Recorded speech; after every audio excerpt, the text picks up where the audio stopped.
Hi, you're listening to Deep Cut. I'm Wilson Lai. I'm Benjamin Yap. I'm Eli Sands.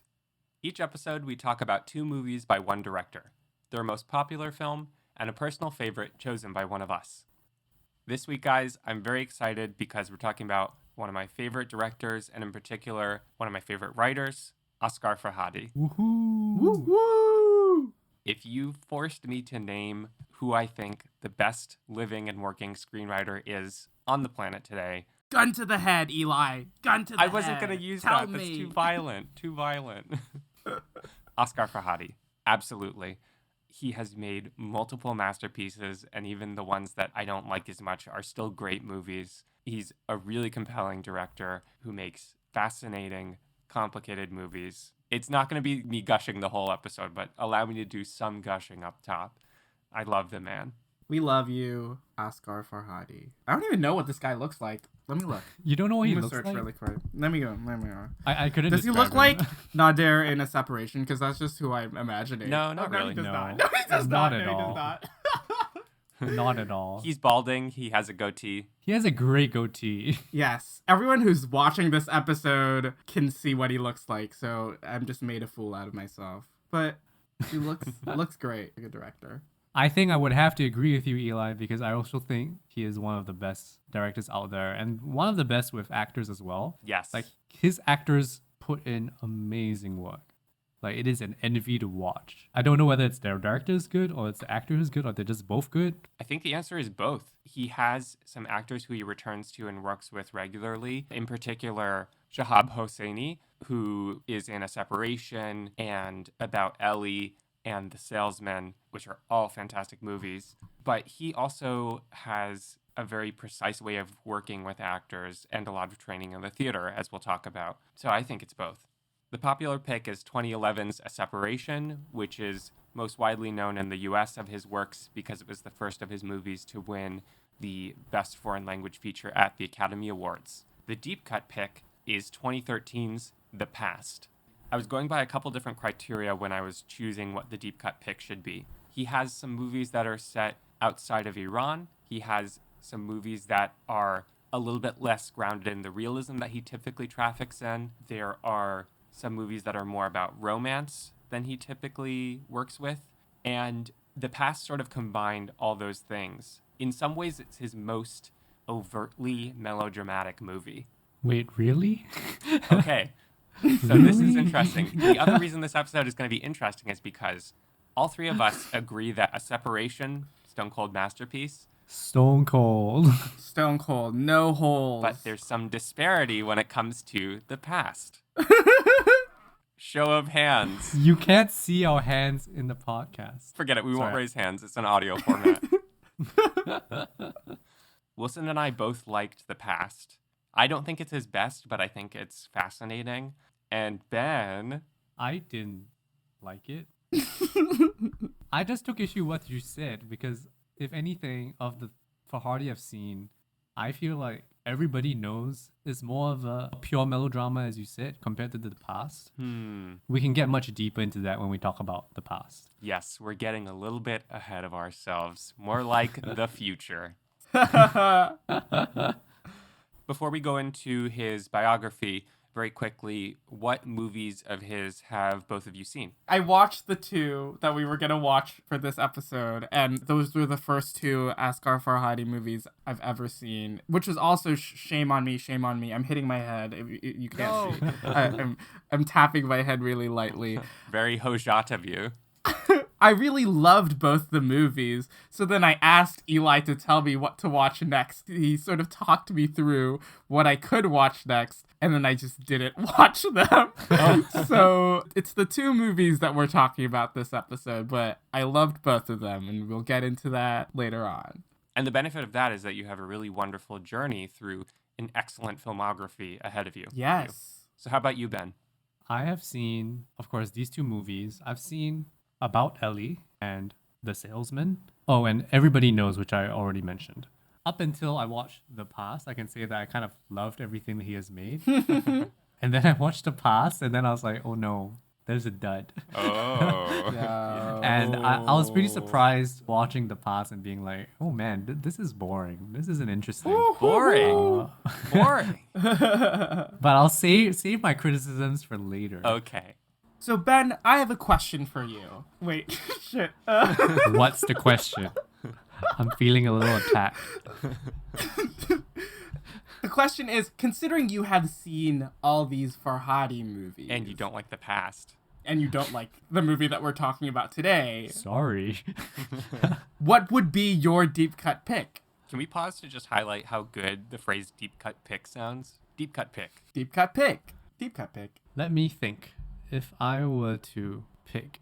So the weird thing is that some of the Farhadi I've seen, I can't quite remember the contents of the film, but I just know that I like them. Do you remember the feeling? I remember the feeling of devastation watching these films, but I Yeah. don't remember what's going on. I think it's because they're plotted so densely, where so many things are going on with multiple characters, where it's difficult to remember the specific situations within the films. But if you were to ask me, based on my kind of vague memory, I would bring either Everybody Knows because of the same reason that Eli had, which is that it's more of a pure melodrama than any of the other films that he has made. Or another pick might be About Ellie, which I watched a long time ago, or rather I have a very vague recollection of, but it has one of those great Farhadi reveals that I know there was one. I can't remember what it was, so I can't wait to watch it again to remind myself what it is.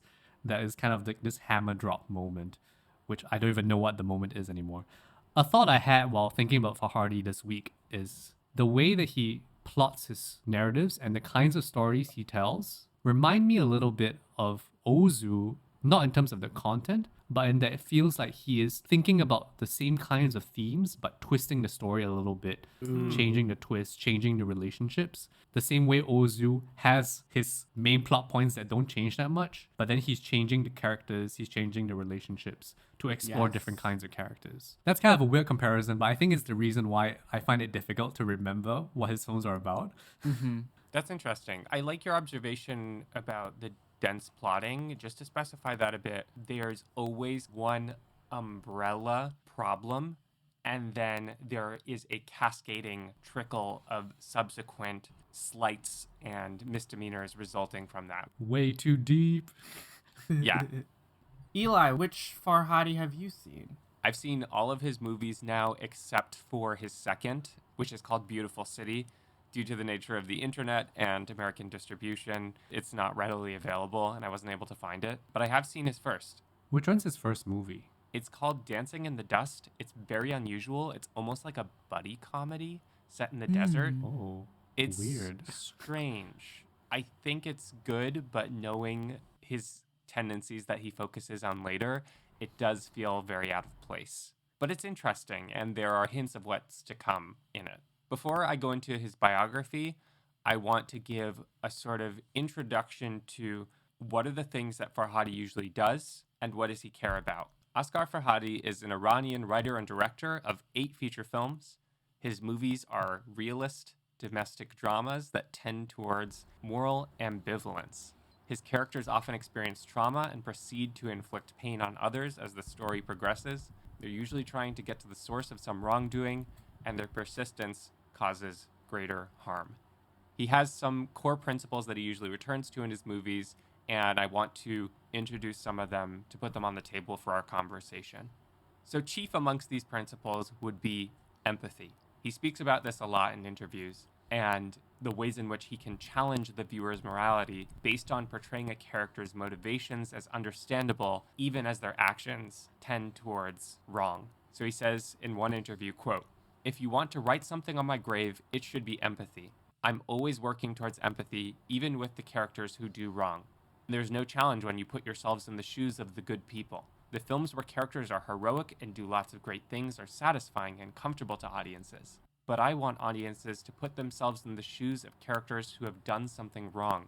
And the audience can then ask themselves, if I were in his shoes, would I do the same thing or not?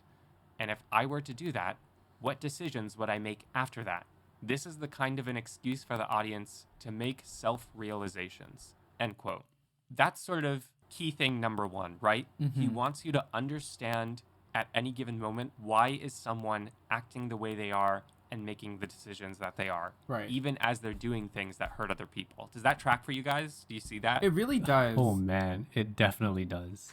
Especially for a separation. It sounds like that quote is specifically talking about that one movie. Because all I can remember from last night when I rewatched it was once all the pieces start coming to place, feeling extreme anxiety. Yeah. Yeah. At moments, I was like, okay, I'm going to pause and walk around a little bit. And I had watched this movie before, and at that point, I was starting to remember all the things that had happened. But it still got me. I still felt all those difficult emotions. I still was navigating my empathy of these characters who seem to be doing terrible things. Yeah. But maybe with reason, not good reason, but with reason that I could understand. With reason that you understand. Yeah. Correct. Painful. Yeah, it's all the internal logic and irrationality of each character is so meticulously set up. Yes. And it all locks into place in the best of his movies. Yeah. Yes. Doesn't just apply to Farhadi's main characters. He usually has a leading ensemble, and I could say for each one of them in both films, I understood motivation, even though I didn't maybe agree with the action. I understood why they were making the decisions that they were making, and it was incredible. I would think that Farhadi is like a kind of screenwriter that just thinks about regular character types and is just like, that's too easy for me. He creates such complex characters, but they're not difficult to follow. Like, he creates a web of motivations, especially when he has a large cast to work with, and then intersects their different motivations, their different secrets, and conflicts with other characters. Right. But it's never difficult to follow what's going on. He's never making it too complex or too neat in a way that makes it kind of contrived. It always feels authentic. Okay, maybe not always, but we'll get into that. Boys, you have handed me the perfect transition on a platter, so I must thank you for that. I was literally going to say that it's not just empathy for the main character, it's for all the characters. He's constructing ambivalent arguments, and that is the second thing that I want to put out there. Ambivalent arguments. So in an interview about two characters from a separation, he says, quote, "The confrontation between these two women is not that of good versus bad. They are simply two clashing visions of good. And that is where, in my opinion, modern tragedy resides. Conflict sparks between two positive entities. And what I hope is that the viewer will not know whose victory to wish for." End quote. That tracks. That's exactly how I felt watching A Separation. Same. I didn't know who to root for, but I just felt so deeply about all these characters that I just wanted all of them to be okay. And I knew in my heart that it could never happen because they've strung themselves into this horrible situation. And nobody's okay. Nobody's okay. It's the worst. It is the worst movie to watch. Everything sucks. But it's so good. I was reading the script yesterday, and even just doing that, I had to pause every now and then and like pull my hair back and take a breather. That makes it sound like I have long hair. I don't.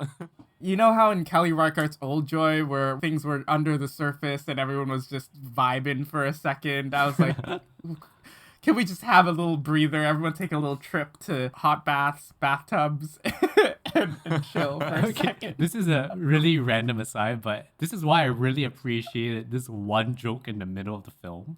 Oh, I know what you're going to say. When Nadir has his wrist is handcuffed to the, I guess he's a cop or something, and then he's trying to swear on his life to his daughter, and then he raises the guy's arm as well, and then they have a look and a moment and they laugh.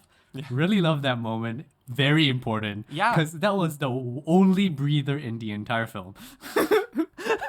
The levity is important because it keeps you grounded in the fact that these are people who have lives and, you know, enjoy levity just like everyone else who's not living in a nightmare situation of a melodrama, you know? Like when they're playing foosball at the table together. I think that's another important glimpse of calm and levity. That's a good moment before everything goes to shit. On that note, realism is generally a hazy term, But I want to introduce it for Farhadi here because for him it means quotidian people with normal problems that get very severe. The dialogue is pretty down to earth, and the camera style doesn't call attention to itself. It's almost verite often, with a couple notable exceptions, particularly in the past that we will touch on. Mm-hmm. So he says, quote, "When you try to make your movie as close as possible to real life, you give the audience the opportunity to watch it from different aspects. For example, if social issues are important to you, you can watch it with those in mind. If you're the kind of person who is interested in morality, you can watch it with a morality lens and judge the character's morals, and so on," end quote.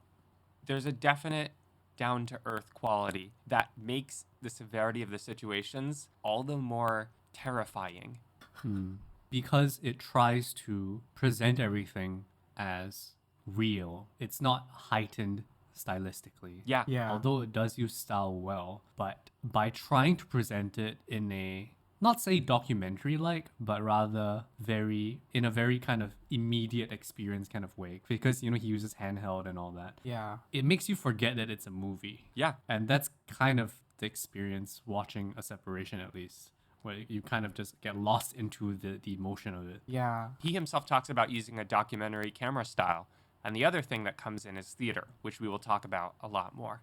So on the note of judging the character's morals, we need to talk about how Farhadi positions the audience.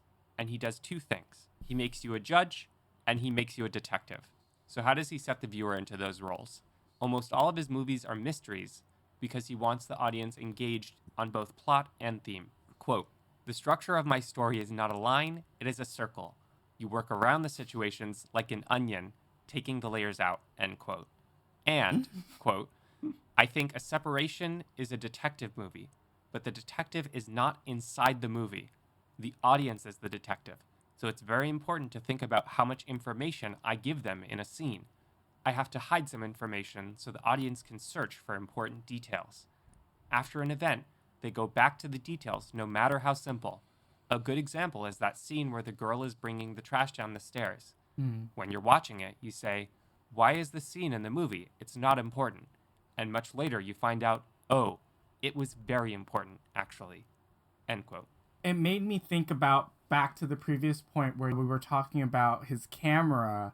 When watching A Separation, I kept on thinking about the camera's eye being our eye, because the handheld camera, it feels like you're watching these events unfold through someone's point of view. What he chooses to show us and what he doesn't choose to show us, if things are obscured by doors or windows. I'm thinking about that. Or an edit, a cutaway. Yes, or a cutaway. But I keep on thinking of that decisive moment. There's an action that happens.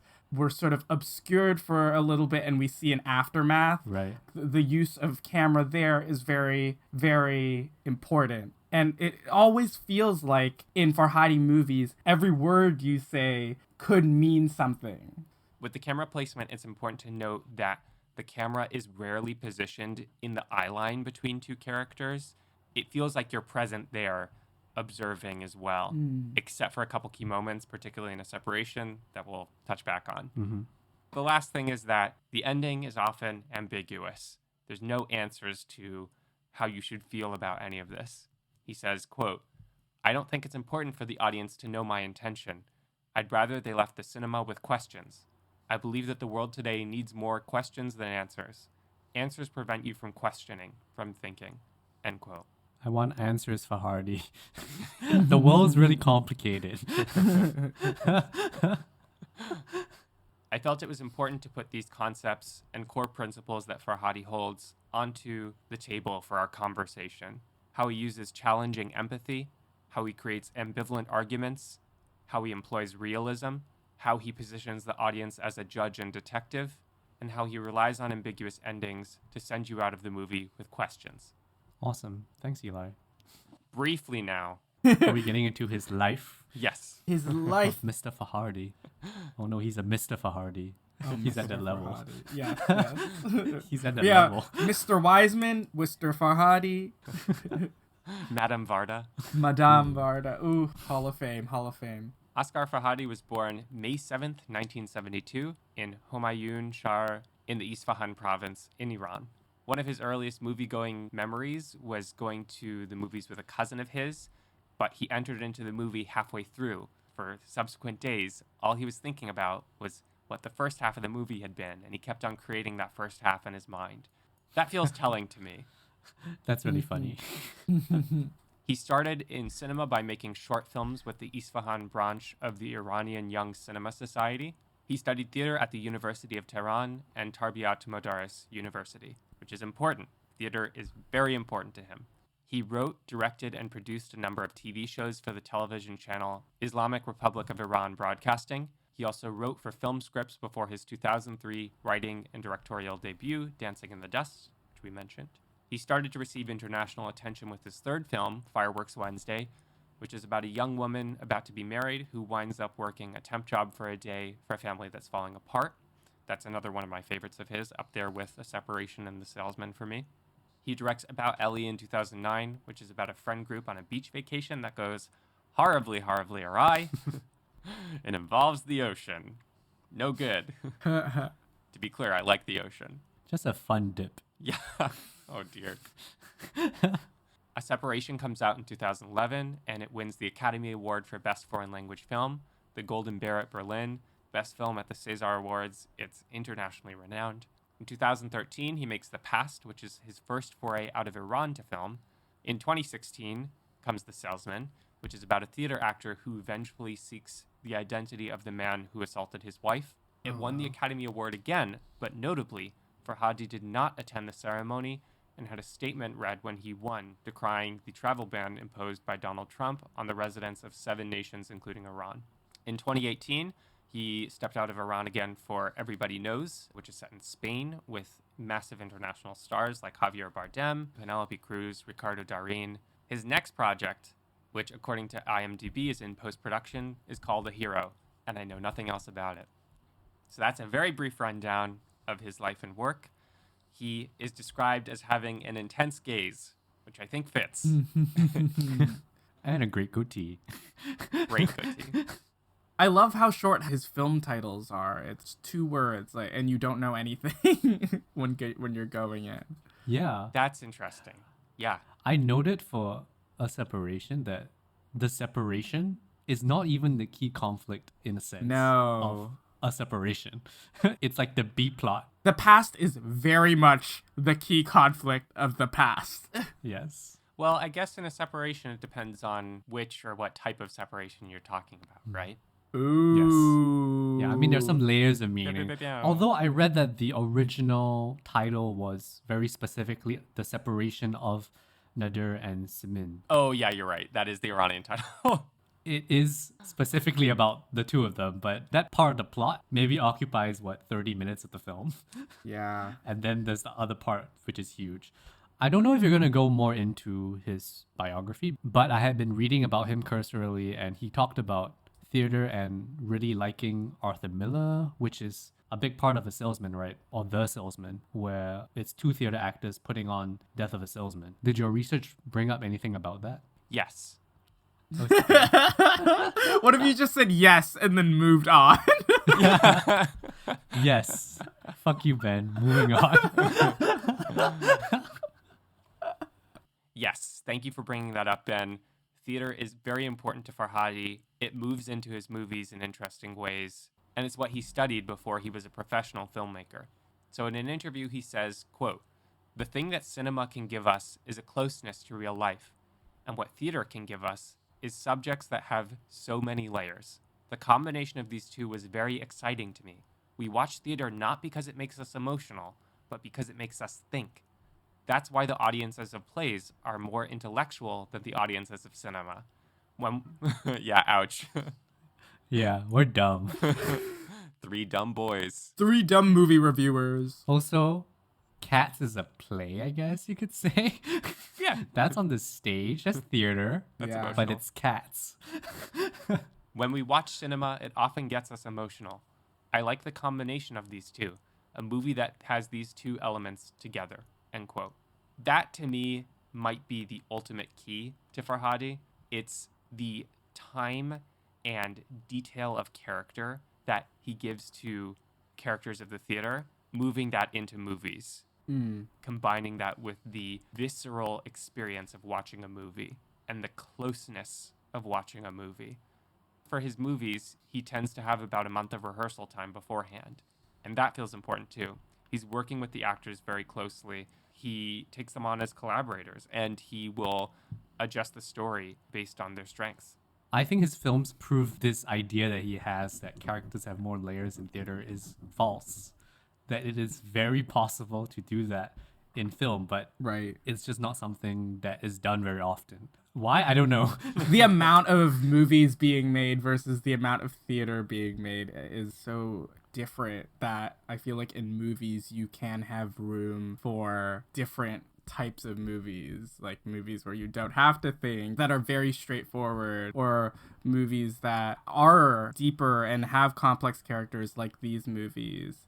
I think it's also because theater, or at least famous theater, is very much writer-centric, right? Yeah. Yeah. And they write the text, and it's all about interpretations of the text by different directors, by different actors, which brings in those layers of meaning and feeling. Whereas the film, the text is not so much the writing, but more of the end product, which is the film. So if it shits the bed, it's gonna shit the bed, Right. Dear. and you can't clean it up. You know what I mean? Jeez, Ben. Terrible metaphor. But with theater, you can direct a play badly, but the text, if it's acclaimed, is supposed to still be good, regardless of the direction. Right. So there's that kind of weirdness between film and theater. So with that about theater established, let's move into talking about a separation. Woo woo. He had been working on a script in Berlin, and then he had the idea. He says, quote, "I had an image of a guy in the bathroom with his father who has Alzheimer's, and he was washing him. I asked myself, who is he? Where is his family? Why is he washing his father in his home? Once I find the answer to this question, I clear up the story." That's fucking ridiculous. That Okay, makes wait, zero wait. sense. That's fucking ridiculous. Why? How do you come up with one of the best movies of all time? Just like from There's that. a guy in a bathroom. Well, Mind blowing. part of it comes from his experience. He took care of a grandfather of his who had Alzheimer's. And it seems like he kind of just took that experience and said, how can I make it more intense or more fraught? And then added the other 99% of the ingredients. Yeah. Yeah, exactly. I love how that's the base, though. I keep on thinking about what is the catalyst for screenwriters to build out the plot of their films. When thinking about Farhadi movies, I would honestly always think about the opening, because at least with both of these films, the actions taken in the opening are what sets off everything that goes on in the film. But I guess Nadir taking care of his father could be a great launching off point. Wait, let me finish this quotation. Sorry. Wait, Okay, wait. sorry. I need to respond because now that I've had a little bit more time to think about it, it kind of makes total sense. Yeah. Because the film is very much aligned with Nadir, Yes. and his emotional connection with his father is the large reason why much of the conflict happens. Yes. That's true. That's exactly right. That is the base. Continuing the quotation. Once I find the answer to this question, I clear up the story. Then I finish the plot and I put some signs, some themes, some detailed themes. So I don't have themes that are looking for a story. I have the reverse. For me, writing a story and making a movie is like a crossword puzzle. Every detail is related to other pieces. It's like a game, end quote.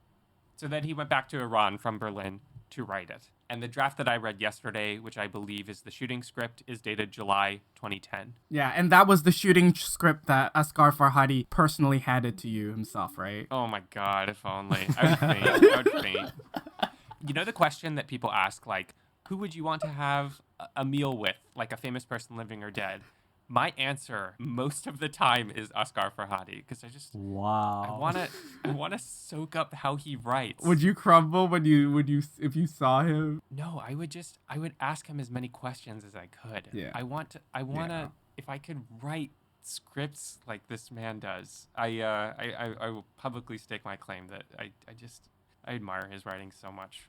I wish I could emulate the way that he creates such ambivalence and cares for people. One of the things that we talked about in the Koreeda episode, our first episode, is how he demonstrates empathy through positive example, right? Mm-hmm. And Farhadi demonstrates it through negative example. He shows you why it matters for people to care for each other by showing what happens when people don't. And those bonds fall apart. Let's go into a brief synopsis of a separation in case our listeners haven't watched it yet. And just a heads up, there will be spoilers aplenty in this conversation. Watch the film. Yeah, it Yes. really is like one of the best movies ever made. Facts. And a personal tippy-top favorite of mine. Pause this podcast and go watch the movie. We'll wait for you. You don't have to watch the past to listen to the rest of this, but watch the Benjamin. Dang, Ben. This is my character type for this podcast. Yeah. episode. You're the pod villain. Peyman Madi plays Nader Lavasani, who is dragging his heels to stall his wife's aim to divorce him. His wife is Simin, played by Leila Hatami, who wishes to leave Nader and take their daughter, Termeh, played by Asghar Farhadi's daughter, Sarina Farhadi. Wait, what? I No didn't know way. Yep. I found that little tidbit and my jaw dropped. That's his daughter. that. God, the Damn. pain that he put her through. No, just kidding. Just kidding. But I'm like, this daughter's going through a lot of shit this entire movie. She does a great performance. She does. Peyman Madi and Sarina Farhadi, so the father and daughter, in rehearsal spent a lot of time together and would drive to set together and just became very close. And I think that translates to the screen. You can sense their bond. Mm-hmm. It feels very believable. So Nader wishes to remain in Iran to, he says, care for his ailing father, who has Alzheimer's. It seems like Termeh prefers and is closer to her father. And Simin will not leave the country without taking Termeh with her. So it's a real stalemate. This is a middle-class urban family. In order to continue working at a bank while having his father be accompanied during the day, Nader hires a temp care worker to watch his father. This is Razia, a mother from a lower socioeconomic class, played by Sarah Bayat. She brings her daughter, Samaya, with her to watch Nader's father. She isn't very prepared for the job, but she does it until one day, Nader comes home to find his father has fallen out of bed, oxygen mask off his face, his arm tied to the bed, and no Razia in sight. Nader is incensed, and when Razia returns, Nader physically throws her out and slams the door. That evening, Razia has a miscarriage. At the hospital, Nader and Simin meet Razia's husband, the fierce and religious Hojat, played by Shahab Hosseini. Really remarkable performance. This starts a legal interfamily conflict between Nader's family and Razia's, ensnaring both their spouses and children, and pretty much dissolving any caring bonds for the sake of being right, pride, and exacting vengeance on everyone's part. Just a great time in the theater. Yep. Everyone's having fun in this operation. So I know that you guys at least enjoyed it. We've called it a masterpiece. But tell me more about your reaction and your viewing experience. I'll let you go, Wilson. It's your first time. It is my first time. I will say I could maybe be in the same boat as Ben, so I'm glad I watched the past first, because A Separation is just a stone cold masterpiece. When I watched it, I was just like, this is a top 10 movie. The Yes. script is wound up so tight, and the amount of detail that Farhadi puts into every line of dialogue, which in turn translates to every shot in the movie, it's so packed. It's so packed with emotional information, character motivation. He's able to cover so much ground through this whole movie, and is also able to cover so many social issues, which was so shocking to me. I had no idea what this movie was about, and I'm really glad I went in very blind, because it really took me for a ride. The performances are incredible. The editing is so tight. There are a couple moments that I do want to bring up. The first moment happens after Razia and Somaya finish their first day and are getting driven back to the bus stop by Simin. She drops him off at the bus. They take the bus. They're just transiting. And then Immediately they come back. immediately they return back. And then the second moment is when Nader is trying to explain to Termeh, his daughter, why him pushing Razia out the door would not result in her falling down the stairs. So he's trying to show her by pushing her, and we see the action start to play out. And then when he finishes the push, we're in another scene in another day, but in the same location. He's with the detectives and the judges, and they're all there trying to figure out the action which supposedly caused Razia's miscarriage. Those are interesting moments to highlight, and I think a mark of his efficiency and clarity. Yeah. Yes. Like you said, Eli, it's about the efficiency, and it just reminds me of how fast this movie moves. A lot happens. Like you said, Wilson, every single moment is important. Every single moment is packed with information and emotion. Nothing is extraneous. And so those two moments you highlighted just show that he's just shaving off the parts that are not important, because there's just a lot of ground to cover, and he covers everything. Yes. The script is 143 pages, and the movie's shorter than that. Oh. There are a couple elements that are cut out. There's a kitten in the courthouse at a couple points that is not in the final movie. I think for the better, probably. It'll make the movie too cute. Yes. The movie both moves at a clip through a lot of events, but it still feels natural and it is not rushed. Yes. It's just that things are so tense and amped up that it makes sense that a lot happens. My experience watching it for, I think, the third time, which is a wonder how I forgot the plot. So I'm sorry, I'm a forgetful person. Is that, like I said before, I still felt that knot in my stomach watching this thing. That third time through, it was painful to watch. But as I mentioned, the separation that's in the title is not the main plot, right? The main conflict is between these two families from different social classes. Yes. Yeah. What I realized this time around watching it is that story of the separation of Nadir and Simin is so important to support the emotional conflict of the other one. It is like he took the soul of another movie to amp up this movie, right? Because you could have a movie that's just about divorce, but no, this is a movie about a conflict between two families. Let me jam this divorce thing in to amplify everything that's happening and have double the emotional impact of a typical movie, which is kind of what it feels like. To me, the result of that choice and that choice of title as a bit of a misdirection as to what the core problem of the movie is, that asks you to take a look at the contextual stress that feeds into the conflict between the two families. They're stressed out, and that's making this conflict all the more intense. And the same thing is true of the other family, too. You see what contextually is going on in their lives. Their creditors are putting Hojat into jail. He's lost his job. He's upset about the system working against him because he's in a lower social economic class.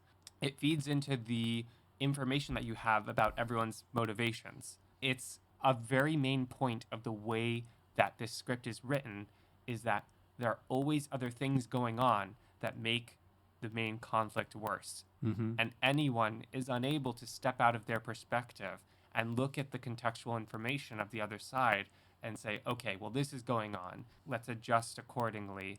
No, it's all about the selfish goals of being right and exacting revenge and standing by pride stubbornly. So from here, we can kind of go to a number of places, right? We can talk about any number of things that are set up in this movie: religion, class, the court system. How does the Iranian court system work? It's just a dude in the office making decisions, but he doesn't explain it in terms of the logistics and the bureaucracy of legal matters in Iran. He just throws you right into it, and then people are just shouting at each other. That was the thing that really threw me watching it. It creates so much chaos in how the legal system is set up. So I want to take this point to briefly touch on the concept of censorship. One of Farhadi's peers, Jafar Panahi, has faced a lot of censorship in his movies, but Farhadi has, by and large, managed to skirt around that. I don't really have an exact answer, but I have an example of something that's a little interesting. So all the scenes were shot on location, except for the judge's office in the court, because they weren't allowed to shoot there. So Farhadi says, quote, "When the government gave me access for showing this, I didn't have any problems. But a few months later, I read something from them, and they found something they didn't like. We were already gone, so we were lucky. The first scene and the last scene." End quote. He managed to get away with including the first scene and the last scene, but the censor board decided later on that they might have had a problem with it. So they didn't touch him. No, they didn't change Oh. those scenes. But I think they regretted not changing those scenes, because what Farhadi does is he rather sneakily places conflict onto individuals, but very quietly is pointing outwards at the legal system Yeah. to say, well, the way that the judge dismisses Simin is kind of wrong. I think the movie takes that stance to some extent. And in the final scene, when Terma is finally being forced to decide which of her parents she'd like to go with, you see the distress that is placed upon Terma. Yes. And Farhadi is kind of pointing back to the opening scene by repeating this similar framing to say, well, if this had been solved up top, maybe she wouldn't be in such a distressing situation. Yes.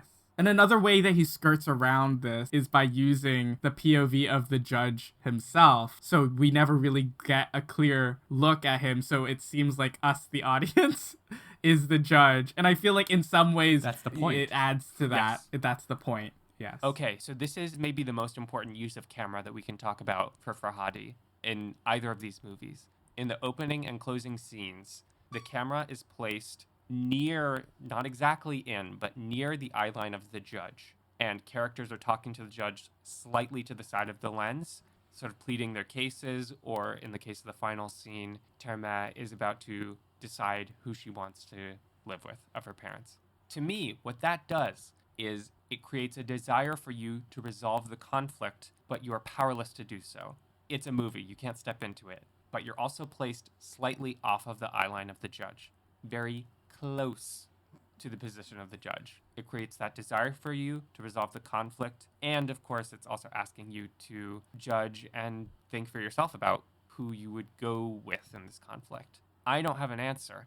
It makes me want to have an answer, but it frustrates me when I can't decide because it's so complicated. Did you guys feel that desire and that kind of torsion when you were watching? Definitely a big part of the viewing experience is going through that thought process, trying to think about who is right, who is wrong, and how can we make this right for everyone. Because the film is drip feeding new information every 10 minutes or so, like new things are coming up, new revelations. I don't think those two shots do that much for me in terms of putting me in that judging position. It's a nice reference in a sense that it is putting you as a judge, which is thematically neat.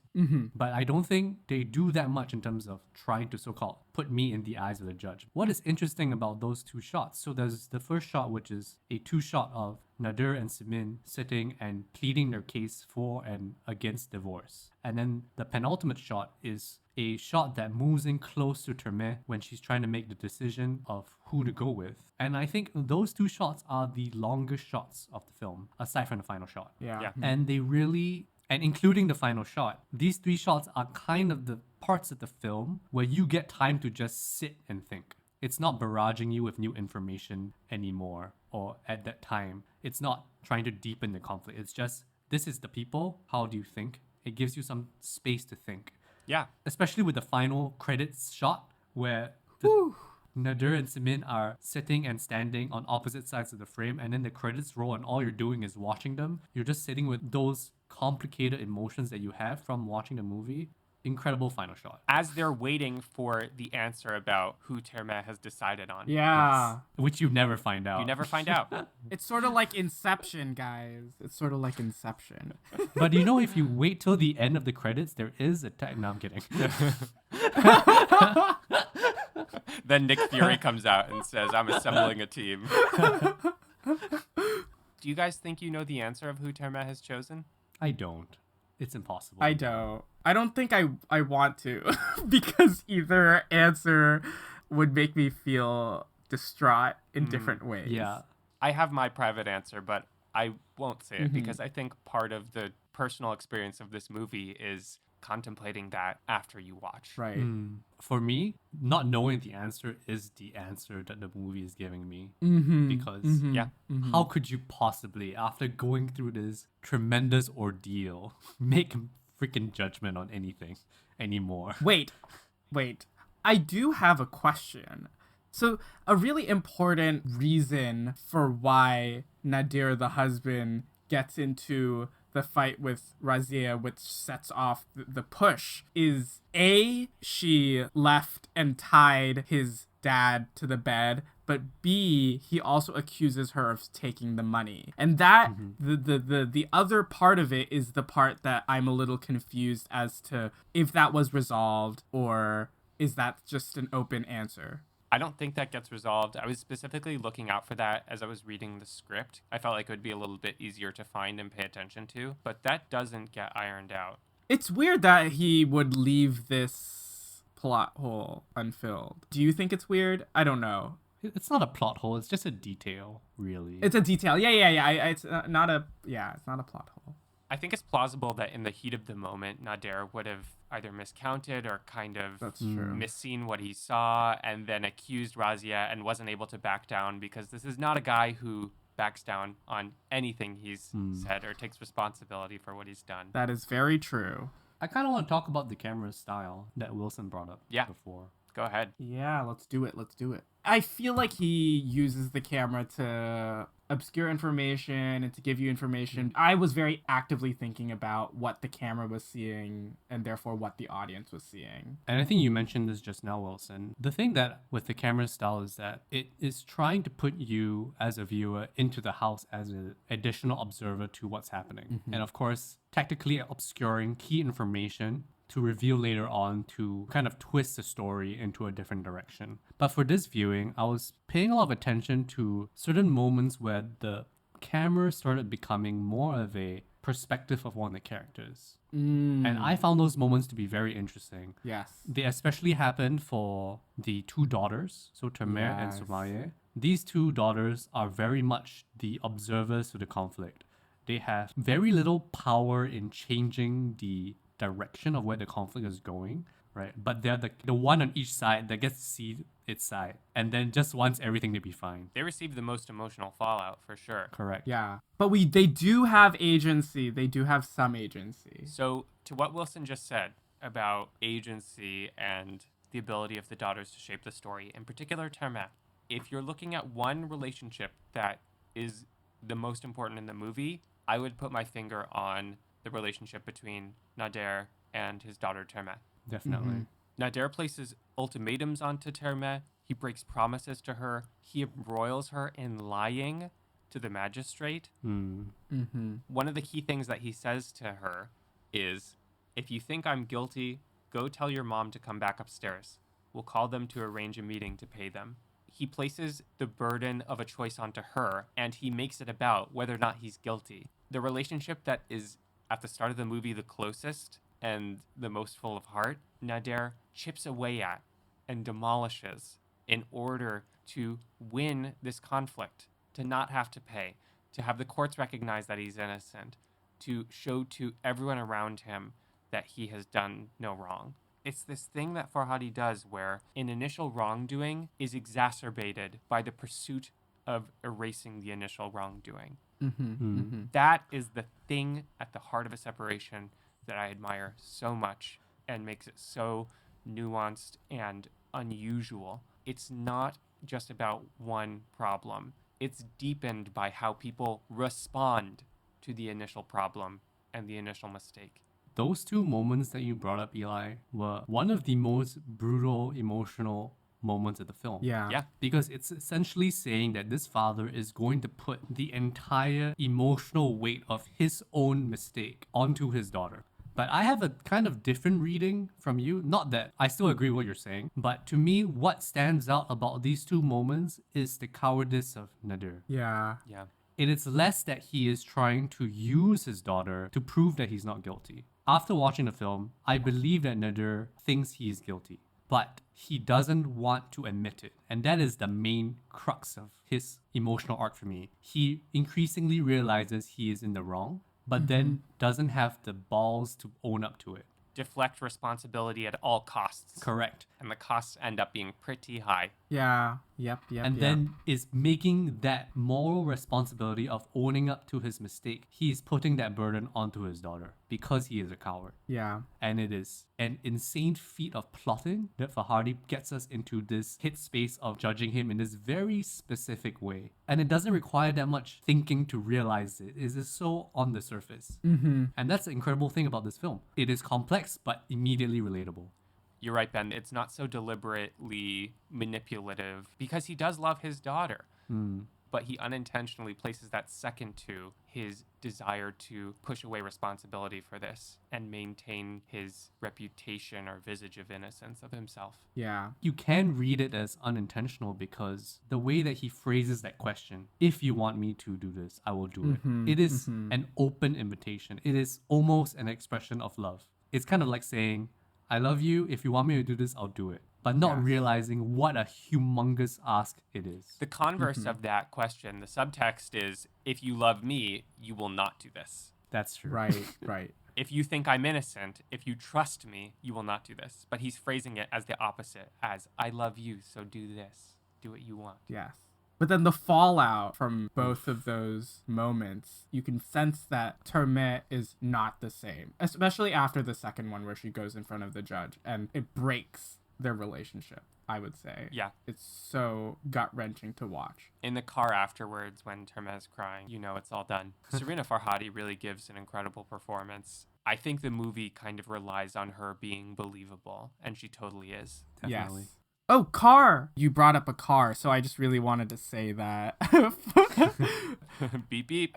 Beep, beep. I will say that only Iranian directors should be allowed to film scenes in cars because only Iranian directors know how to shoot scenes in cars correctly or well. Panahi, Farhadi, Kiarostami. Okay, I've been waiting for Wilson to say this thing because I want him to back it up. No, I get it. Yeah. Akira Stami. I kind of get it, but I kind of want to hear you explain it. There is a really incredible and unique connection that you have as a passenger in the front seat to a driver. And when you have conversations with them, the driver is diverting attention between them driving and you, whereas you have your full attention on the driver. And I feel like it's such an interesting space. You have the distraction of the road and the way that these Iranian directors like to shoot. You only see one of the characters per shot in clean mediums. And I guess the way that they're acted and the way that they cut back and forth gives a sense of realism to those kind of scenes. And I don't think I've seen a good car scene like that between a passenger and a driver. It's hard to explain. It's just a special kind of quality. It's a vibe. I know you're making a blanket statement, but old joy. But I do sort of agree with you, Wilson. I think that there's some American independent directors who shoot car scenes well. Yes. Okay, maybe not all, but the Iranians do it the best. There should be a special relationship to cars on the road for both nations. That's a dumb thing to say. I'm going to cut that. Sorry, I'm just not over how dumb I just said.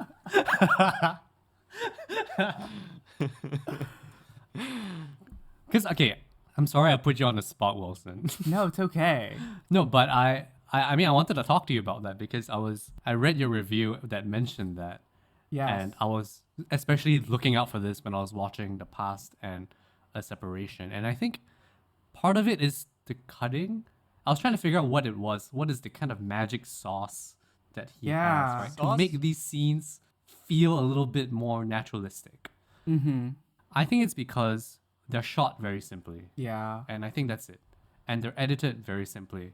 You get a sense of the road that they're on, like every turn that they make. I don't know if I agree with that, but yeah, maybe. I don't know. Yeah.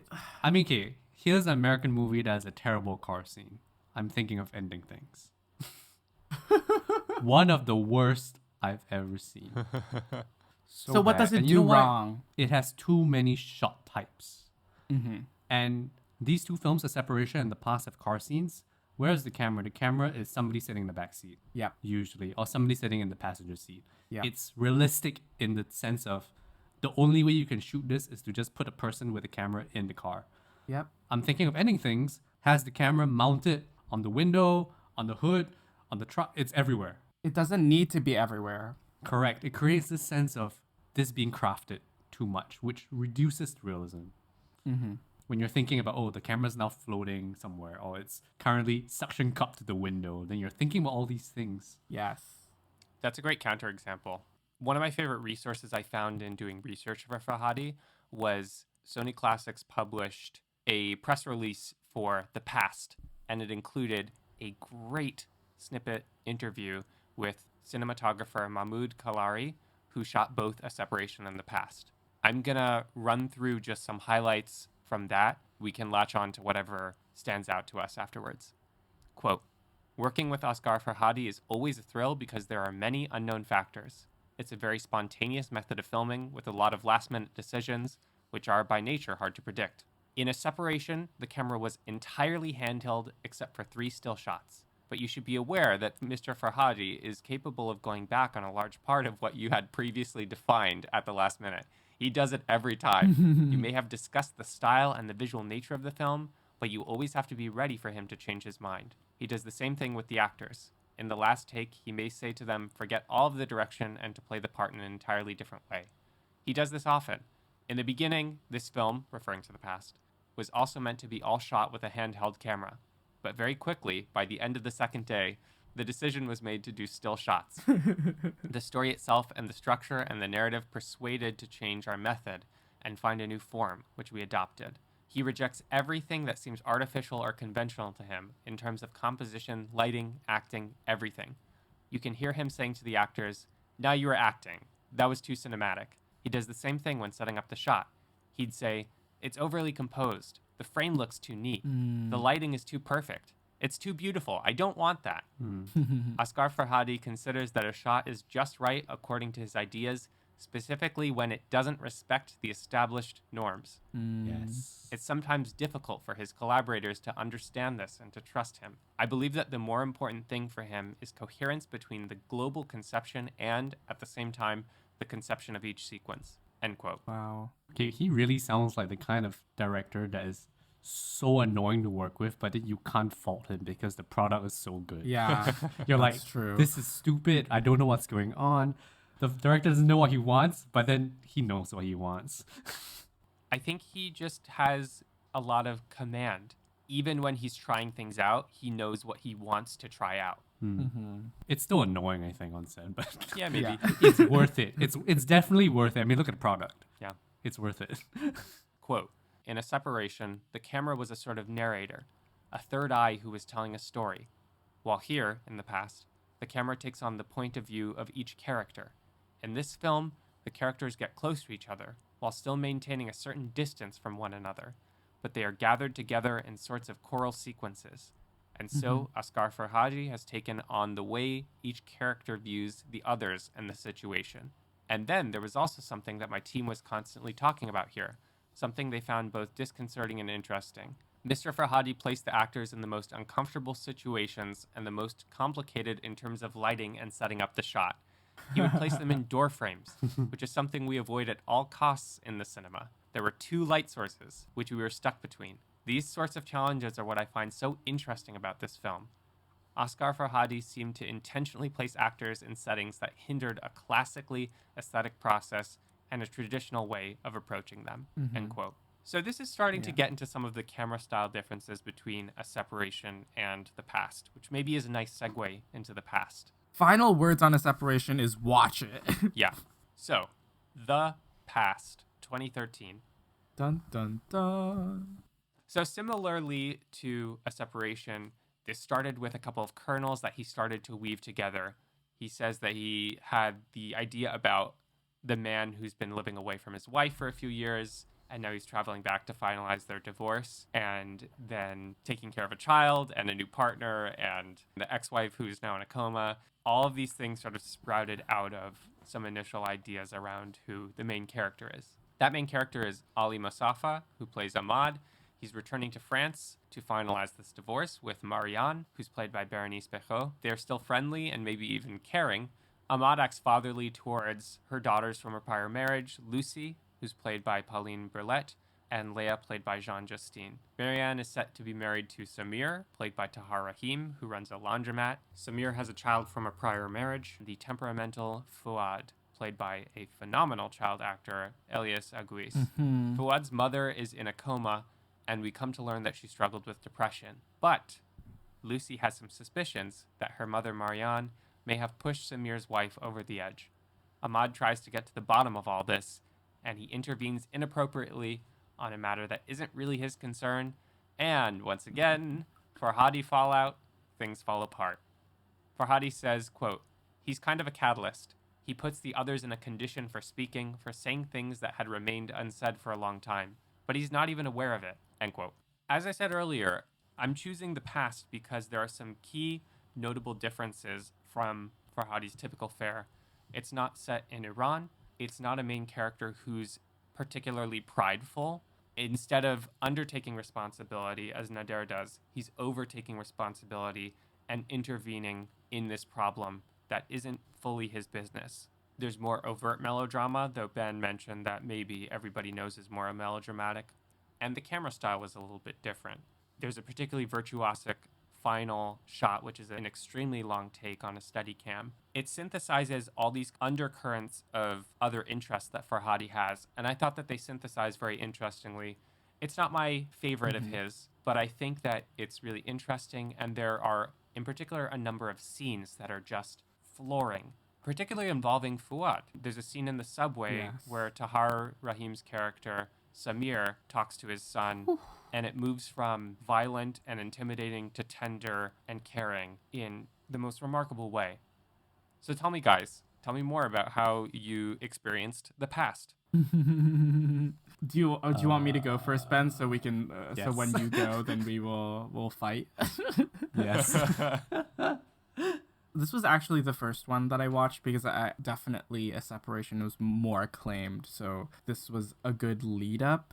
But thinking about how this was a follow-up to A Separation and how Farhadi chose to move abroad, I couldn't help but think about fellow deep cut director Hirokazu Koreeda, Oh, yeah. who went to France after his big Palme d'Or win with Shoplifters and made The Truth with a lot of big names. Also bad.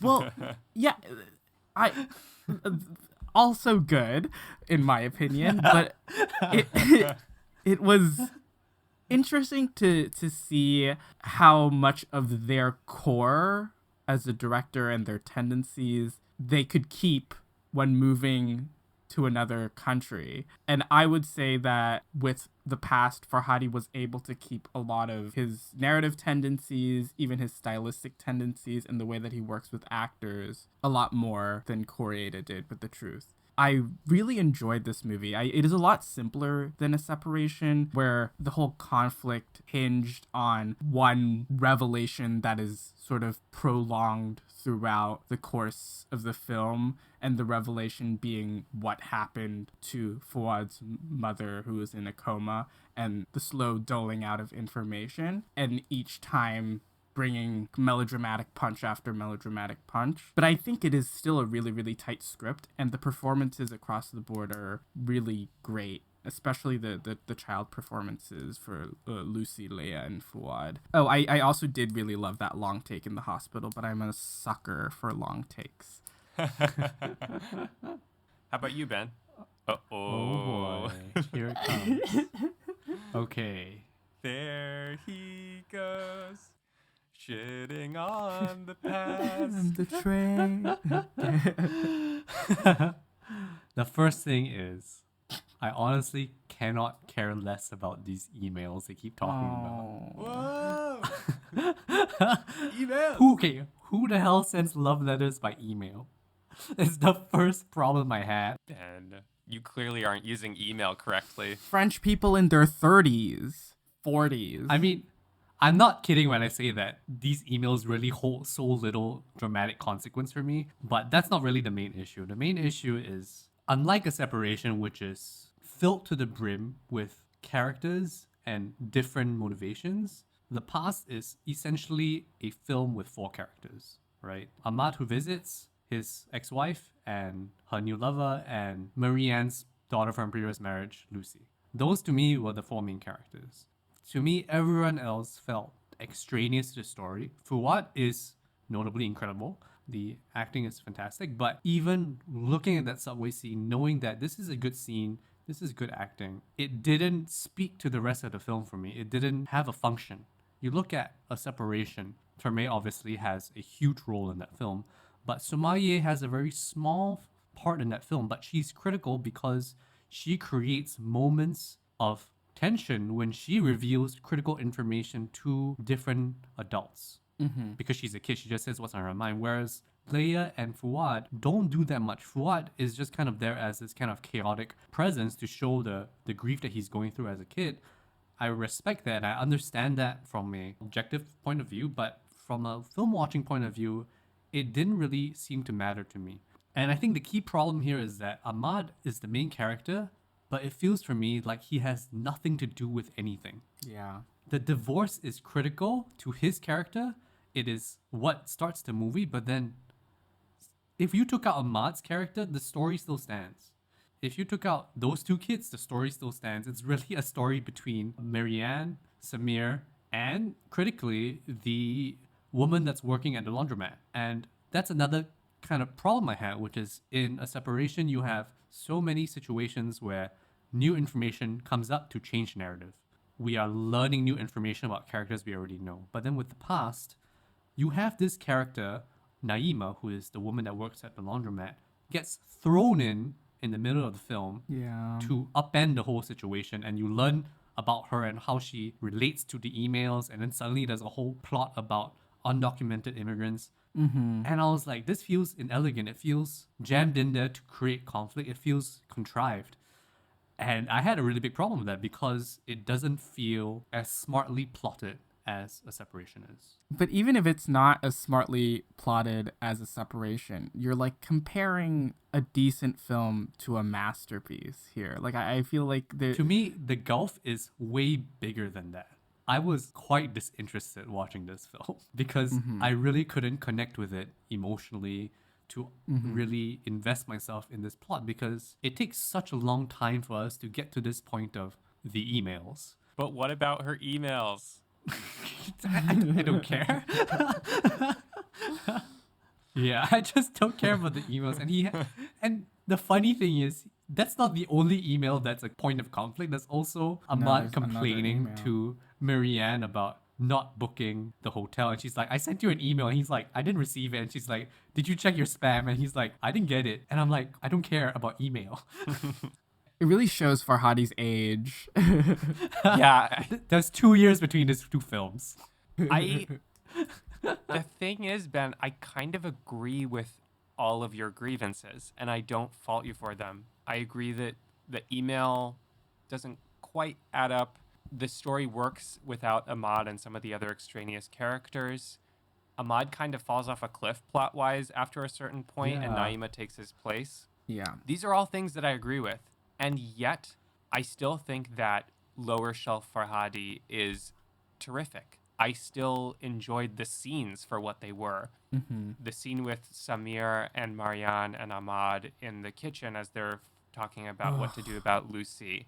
The scene in the subway. Killer The scene. final scene, the argument between Marianne and Ahmad in his apartment. There are just a number of scenes Yeah. that work well for me, though, Ben, I agree that it's missing the coherence that locks together Farhadi's best of the best movies. Yes. In terms of that late stage character of Naima, Farhadi talks about this in interviews. Oftentimes there will be a key character who enters later in the movie. This happens in The Salesman, happens in About Ellie, happens in the past. That's something that he likes to put in, I think, probably to varying degrees of success. I'm less interested in the contrivance of Naima. She's not necessary for the rest of the plot to work, I think. But she's still interesting and has a consistent pathology and psychology that, even though it's not the perfect script, it moves so well on its acting and its scene writing. I still feel compelled by it. Yeah. Though, yeah, you're kind of right to have the grievances with it that you do. I completely get it. Right. For me, once you lose me on this kind of larger picture thing, I'm gone. Like, it's hard to Right. invest in even a good scene when it doesn't feel like the scene matters. I'm oftentimes the same way. I don't really have an explanation for why I was able to put that aside for this movie. I don't know. Yeah, that really makes sense though, Ben. But I think what carried for me between the two films is what we talked about earlier about how we understand where characters are coming from in each scene, and understanding how these different forces are clashing is always so interesting because everyone has their own agenda. Even in the past, I still understand why everyone is acting the way that they do, but I'm still scared to see the outcome of any interaction. Yeah. This is as good a point as any to drop in a particularly choice quotation about the difference between a separation and the past. He gets asked in this one interview, the camera was handheld in the separation, and in this film, it is more often still. Why this style change?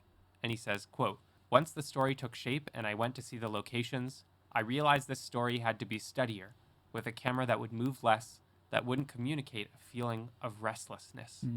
In a separation, all the events took place in the here and now, in front of the viewer's eyes. Here, the key events have taken place in the past, and we can only witness their inner consequences on the characters. The film is more interiorized, and therefore more still, end quote. Right.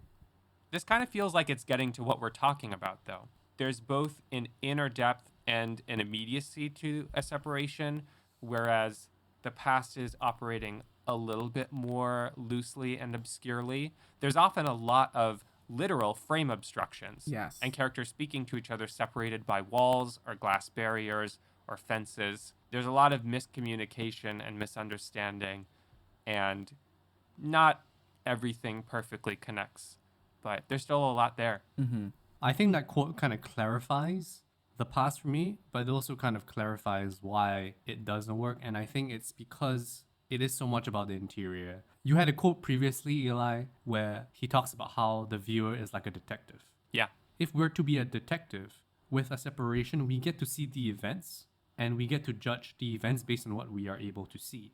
But with the past, you're put in the position of a detective, but instead of being able to visit the scene of the crime, all you get to do is to interrogate the characters and have them tell you their story. Ooh, I like that. Yeah. It's almost like he's doing a flashback movie without including flashbacks. Yeah. Right. I think that's why it's difficult to really judge them, because we don't know what the thing is. We don't see the event. Yes. We don't see the event of Samir's wife's attempted suicide. We don't see that moment. So we're told all these different perspectives of what happened that have been embellished, have been changed to suit the different characters. And I get why that could be an interesting mental exercise, but not necessarily an interesting emotional one. Yeah. I read this Letterboxd review that was a sort of a slight critique of the movie that I really could not shake. And I wanted to ask what you guys thought about it. So basically this review was basically calling Farhadi sexist in the way that he was writing his characters in this film, as how all the men in this movie are very level-headed and try to diffuse the situation, whereas all the women in this movie are the ones that are starting shit and acting irrational. The more that I thought about it, the more that it like clicked in my head. Even though I didn't feel it when I was watching it, I could not stop thinking about that since I read that review. And I was wondering what you guys thought about that. Yeah, I think that that's a valid concern for this movie. I think partially that might have to do with how different France and Iran are. So there's a quotation that he gives in an interview about the past that I think is a little bit iffy, but interesting and gives context to where he's coming from. So he says, quote, throughout my whole life, I've liked and respected women more than men. Women take on more responsibility and are more forgiving than men. They look at the future because they are often preparing for the day when they will have a baby, whereas men are often more preoccupied with their past. Maybe because of all the limitations in my country, women are trying harder than men, and that's why they are stronger. There are more women going to universities in Iran than men. When I went to France and made a French film, the female character was no different from those in any of my other films. It's possible that my views on women were shaped in Iran, but anywhere that I go and work, my perspective never changes. End quote. I mean, first of all, we're saying that reading this quotation is not an endorsement of it. But Yeah. I don't think it would be right to ignore something like this. And also, we're saying that, like, none of us are from Iran or France, and it's hard to judge based on where we come from what Farhadi says, you know? Right. I think that's why it's kind of difficult for filmmakers to work outside of your home country, because you see with the separation, the characters are drawn with such specificity. You look at Razia, her religiousness is such an integral part of a character, and it informs why she acts that way. Her religion informs the way that she views her place as a woman. You can understand it, and he doesn't spend that much time explaining why it's this way, but it gives you enough context that you can figure out where her head is at, why she makes certain decisions, why she is so obsessed with doing the right thing based on religion. But with Marianne in the past, she is drawn a little broadly, and it's a little difficult to pin down what is the thing that really motivates her. Same for Lucy. Yeah. Yeah, and I don't know what they care about, and I have so many questions about them that are not being answered, and it's not the nice way of not being answered, it's just a question mark. Yes. Right? Why does Lucy have so many marriages? Why does she bounce from lover to lover? Why are these men attracted to her? All these questions that I have that I don't understand. And to the point of the sexism in this film, I think maybe the reviewer is trying to talk about the way that he's characterizing the women in the film. Yes. And you do kind of see that he sort of gives the women the hysterical outbursts. They're the ones who are more emotional, and it's because of the way that they've been written. I kind of understand where that review is coming from, the way that he kind of puts the two genders in different buckets of feeling. Yeah. And Yeah. it does make me uncomfortable. I was a little uncomfortable watching Marianne always railing against Ahmad, always having an outburst, manhandling Fuad at the start of the movie. And it made it very difficult for me to empathize with her because of the way that she was characterized. And I think that's partially why I could not be invested, because I didn't care about her. That makes sense. Like, I don't know enough about her situation to really understand her, to empathize with her. She seemed mean because of the way she was characterized. So it was a little difficult. That makes sense. I think a similar thing happens with another social issue in Everybody Knows, where the film tiptoes around questions of immigration and worker labor in a couple of scenes, and then doesn't really tie it in with the rest of the conflicts of the movie or even questions about class. Right.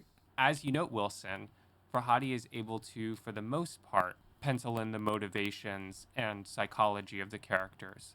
But there are a couple things that become a little bit more blurred or less specific in the two movies that he filmed outside of Iran. Yeah, I think knowing context and having a familiarity of society is proving to be key to make movies in that society. But I am thinking about Farhadi's work outside of Iran and compared with Kiarostami's work outside of Iran. And hopefully we'll get to cover him soon. He had two films that he made outside of Iran before he passed away, Certified Copy and Like Someone in Love in Japan. Both are really incredible, and I think that the female characters in both are complex and written well, and I think there's an understanding of their place in society that is very well thought out. Just very interesting to compare, looking back at the past and seeing how, at least in my head, I agree with Ben, where Farhadi is sort of placing the male characters in a bucket and then the female characters in the bucket in how they act out on their emotions. Yeah. I have another quotation from an interview with him that elaborates more on that type of divide that we're noting. He says, quote, "Currently in Iran, it is the women who are struggling the most in an attempt to recover the rights they have been deprived of. They are at once more resistant and more determined. Western audiences often have a very fragmented image of the Iranian woman, whom they see as being passive, homebound, far from any kind of social activity. Perhaps a certain number of women in Iran do live like that, but for the most part, women are highly present and active in society, and in a much more forthright manner than men, despite the restrictions they are subjected to." End quote. So I think it's a matter of context how he's drawing those characters, but I am also still troubled by the female characters in the past being given those larger, less measured outbursts. I feel like this segues into talking about the perspective of this movie and how style helps with that or doesn't help with that. Because Yeah. like we said, the style is much more still. It has less of that restlessness in A Separation. But I kind of came out of this movie and felt like it sort of just looked like TV. It didn't really feel especially interesting to watch. I understand the point is that you're being still so that you can spend more time watching the actors work to see how the character acts, how they speak. You spend more time hanging on every single word. But I think maybe I wish there was a bit more of a flourish in there. I know I'm asking for something that is not necessary, but there is that kind of divide between the two movies. But I feel like it's about how you block and position actors in a scene, how a scene progresses, and they are not staged especially interestingly. I keep talking about A Separation because A Separation essentially is a perfect movie in all these respects, but there is so much more movement of characters between spaces in A Separation in that main apartment that energizes those scenes, that let the actors breathe, whereas in the past, things feel so static, contained within single rooms. It just kind of feels a little bit like TV. Ben, on that, you should watch Fireworks Wednesday. It's mostly set in one apartment, but the way that that space is used and people weave in and out, it's almost farcical in the way that people are coming in and out. But of course, in a very Farhadi, grounded, serious way. Wow. I mostly agree with the exception of a couple scenes, the subway and that final scene. Yeah, that final scene is really killer. Oh, also, one more moment of blocking that I could throw out there is when Marianne is deciding whether or not to tell Samir about Lucy leaking the emails. She has a conversation with him, doesn't tell him, leaves the apartment, starts to go back down the stairs. Here's a crying baby, and an interesting and unique little use of off-screen sound for Farhadi. And then Marianne returns and tells him. So there are moments with flashes of interesting blocking, but on the whole, Ben, I do agree. It's a little bit more still. Yeah, and boring a little bit, but we can all agree that he still can nail a car scene. Yeah, I think the car scenes in this are great. He does nail the car scenes though. I have to agree. This is an important car scene to mention in terms of nationality and leaving one's country. This is the only scene between Samir, who's Marianne's new lover, and Ahmad, who is Marianne's old lover. They're in a car together. They're going to pick up Lucy, who's run away from home. Marianne is not around. No other French characters are around. And I believe this is one of the only scenes in which Farsi is spoken in the movie as opposed to French.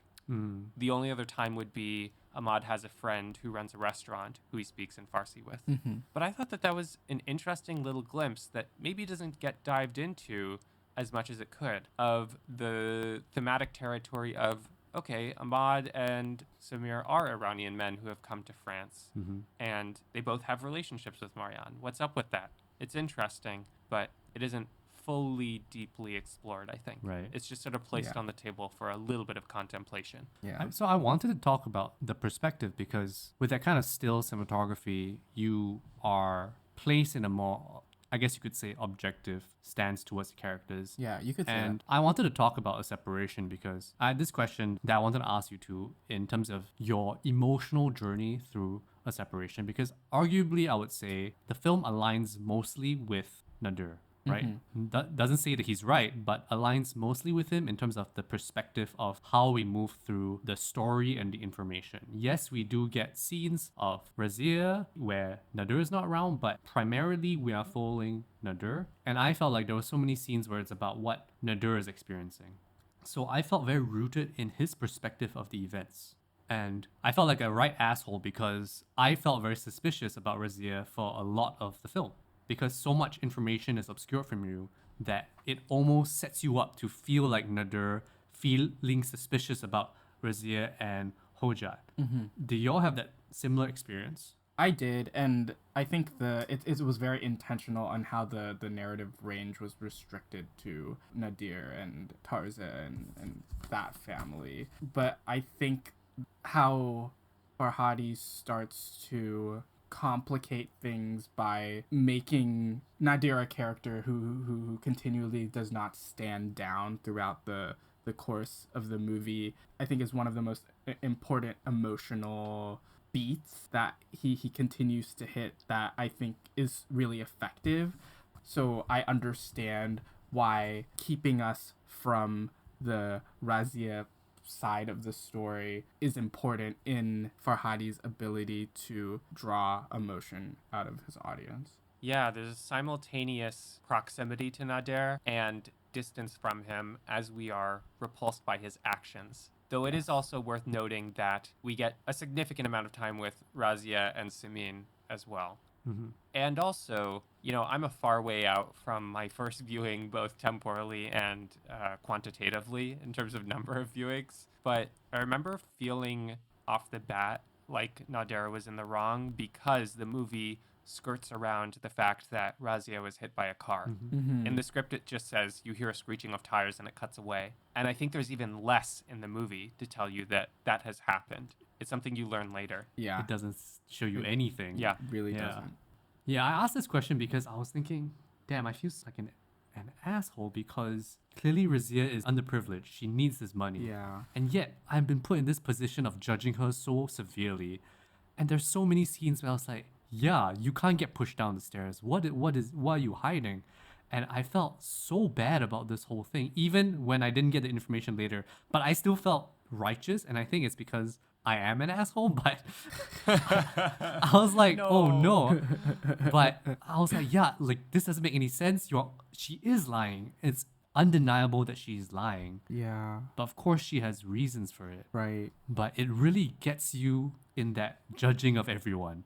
It definitely makes you suspicious of different characters at different points. And it lures you into feeling vindicated when it turns out that Razia was hit by the car. Mm-hmm. It lures you into a feeling of relief. Aha, there's finally a clear solution to this. Mm-hmm. But then once Nader acts on that and places his checkmate move of asking Razia to swear on the Quran that she's telling the truth and she won't do it, and he, air quotes, wins the conflict, it's hollow and everything is still lost. All the relationships are still ruined. It lures you into that experience of winning but nothing mattering because it's all so cruel. Yeah. It sort of feels like for a lot of the film that Farhadi puts you in the place of Termet because she is very innocent in the whole main issue of the film and how she is an observant and trying to make these decisions within her head to determine who's guilty and who's not guilty, who should I side with. I feel like we're also in turn making our own decisions based on what information we're given. Wilson, what you said about Tamer reminded me of another moment. We mentioned this really early on, which is that Tamer lies to the court for her father. And it's a very interesting scene because she was not told to lie. She was not given context to lie. She was just thrown into it. And it's another situation where Nadir lets his fate be decided by Tamer and I guess exploits her love for him. Maybe he felt like she was going to tell the truth, but she somehow picked up on the fact that she needed to lie. Because of the demeanor that he sets and the example that he sets, she can tell from his affect that he wants her trust and her compliance. Yeah. But she doesn't even know what she's supposed to lie about, but she just does it right. It's crazy. And I was like, oh man. Makes her culpable in a way that is so uncomfortable. Yeah, it really does. I'm not to bash on the past, but I wish we had that kind of access. Right. To characters like Ahmad, to understand where they're coming from, to have a better grasp. It's hard because Ahmad essentially does not really bring so much to the plot of the film. He is by design an outsider coming into this situation and sort of manhandling it. Yes. In any Farhadi movie, there's like what I call the Farhadi mistake of someone coming in and doing something wrong, but for a reason that is understandable to them and maybe to the viewer, ideally. So in the past, it would be Ahmad telling Lucy about Marianne's pregnancy and then telling Marianne that Lucy forwarded the emails to Samir's ex-wife. These are things that he does to try to make things better. And oh boy, does it make things worse. Yeah. I wonder if the past would have been a better film if Ahmad didn't seem like such a languid character in the way that he was trying to solve the problems. Like if he came out as this character that's like, all right, you want me to solve a problem? I'm going to solve it. I'm going to get right down to it and just tries his best to solve it like a man, you know what I mean? Right. In a similar way to how Nadir does it. But because he's kind of chillax about the whole thing, he's like, yeah, you told me to talk to her about it, so I'm talking to her about it. I don't think it's just a chillax thing. I think it adds another level because he's at conflict with how invested he wants to be in a family that he is leaving. And I think that is what makes it so interesting to see that this man who already has one foot out the door continually deciding to still be in this business that he really doesn't have to be in. Totally agreed. It adds a layer of complication for me. And it's also preceded by, as soon as he arrives at Marianne's house, he starts painting and cleaning up after the kids and fathering Samir's child, Fuad, which is totally not called for. That's true. I like this idea on a theoretical level, but Just on a theoretical level. yeah, I like it because I think it is an interesting character wrinkle. Let's zero in on the final sequence, that final shot, as a way to close out our conversation about the past. It good. It's really good. And I think for a moment where you haven't seen Samir's wife throughout the course of the film, and she's just this looming figure in all these characters' minds, I think it was the best way for him to tie it up a little better and close on the relationship between Samir and his wife. In a way, it works as very delayed exposition, specifically emotional exposition, about why Samir is so attached to the idea of the past and his wife. Yeah. And it uses the camera and the editing of that very long take, smooth moving camera as a way to convey that emotional information. You feel the depth of Samir's feeling in that moment as the final beat of the movie. I didn't really care for the last scene. I'm sorry, I'm just taking this position for this whole podcast. I think part of the problem of that scene is what you just said, Eli, that it is delayed emotional exposition. I think I would have appreciated understanding Samir's relationship with his ex-wife, or rather his current wife, earlier on so I could better contextualize this relationship that he has with Marianne. And so giving me this thing at the end felt like nothing to me because we have not had a journey with his wife. We have not understood her from any other perspective except from the lens of others.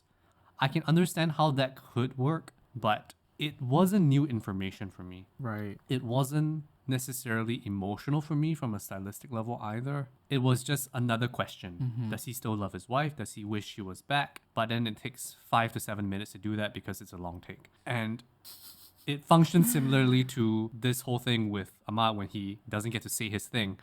Yeah, and also I don't know whether I'm stupid, but was it supposed to imply that she grabs his hand? Because it was filmed a bit weird for me. You're not stupid. I also don't know if that was supposed to be taken literally or figuratively. Yeah. And, once again, Ben, I kind of agree with you. I think Me too. I think that makes sense, and it does come a little bit too late. Maybe I'm being blindsided by my adoration for Farhadi. Your love for Farhadi, because you want him to talk to you. Hand deliver the script. It's amazing. The Past is an incredible film, 5 stars. Yes.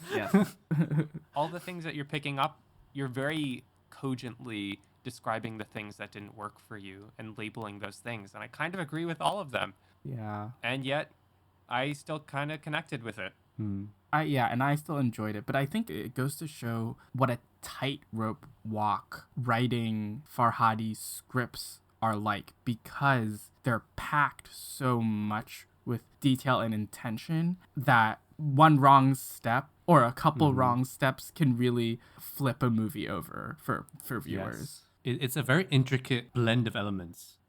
One element being off will kind of fuck up the whole recipe, right? Right. Which is why a separation is such a miracle of a movie. Yes. Because it is perfectly balanced in all its goals. Yes. And I think it's also, to his credit, Farhadi is trying such complicated things. He has to balance all these characters. He has to find the right balance of conflict between every single character. It is not easy at all. No. Not many filmmakers are trying to do this. Not many filmmakers are trying to imbue this much nuance to their scripts or to their characters.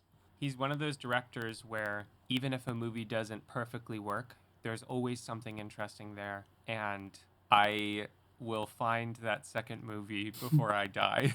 I swear on it. It'll happen. Let's all join together as listeners to try to find Asghar Farhadi's second movie.